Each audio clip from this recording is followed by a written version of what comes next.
So this is basically what we did in class. Um, the problem is a box which has a mass of 20 kilograms is being dragged across this rough surface for, with a steady speed, constant velocity of 2 meters per second with a friction of zero point 0.5.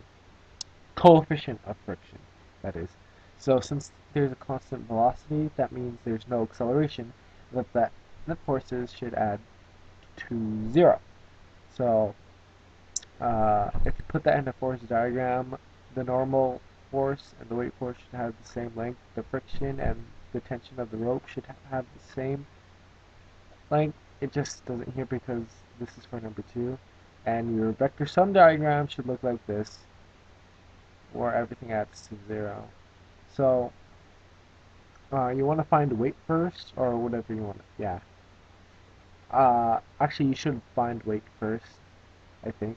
So put it in the basic equation. Weight equals 10 newtons over kilograms times mass. You substitute mass with 20 kilograms, and you'll get 200 newtons. Then you go over to the coefficient of friction equation.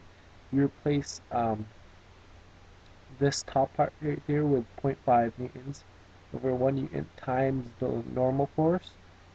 Then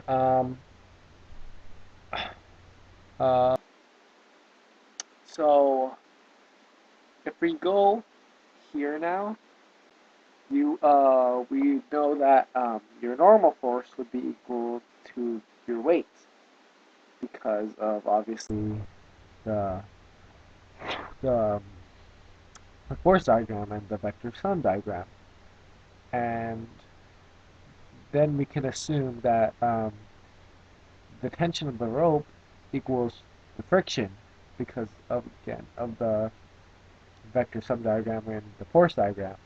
So back to the equation, our normal force, since it's equal to the weight, is 200 newtons.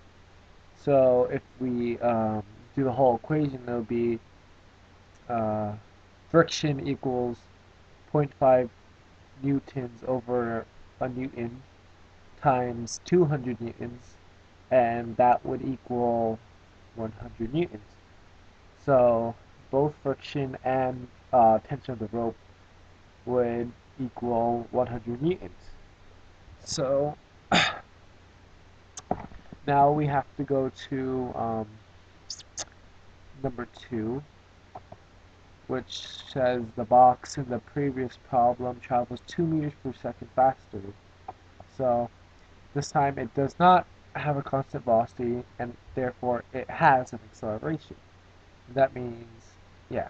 So if we had to make a new force diagram, the tension of the rope would be longer than the friction. And if we put it in a vector sum diagram, it would look like this. Now, if you want all the forces to add up, then you have to put your net force right here. So that means it's accelerating that way. And your net force is equal to, we learned that the net force is equal to mass times acceleration. So we know what acceleration is, which is 2 meters per second squared, and we know what mass is, which is 20 kilograms. So that would all, since above here, we found out that 1 newton is equal to 1 kilogram times 1 meters per second squared, then that means these basically just translate into newtons. No, this whole thing should translate into newtons.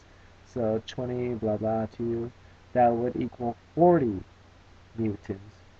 And therefore, we found out that since this is 100, this is 40, this whole length equals 40, 140, yeah. And therefore T is equal to 140 newtons. So yeah, yeah.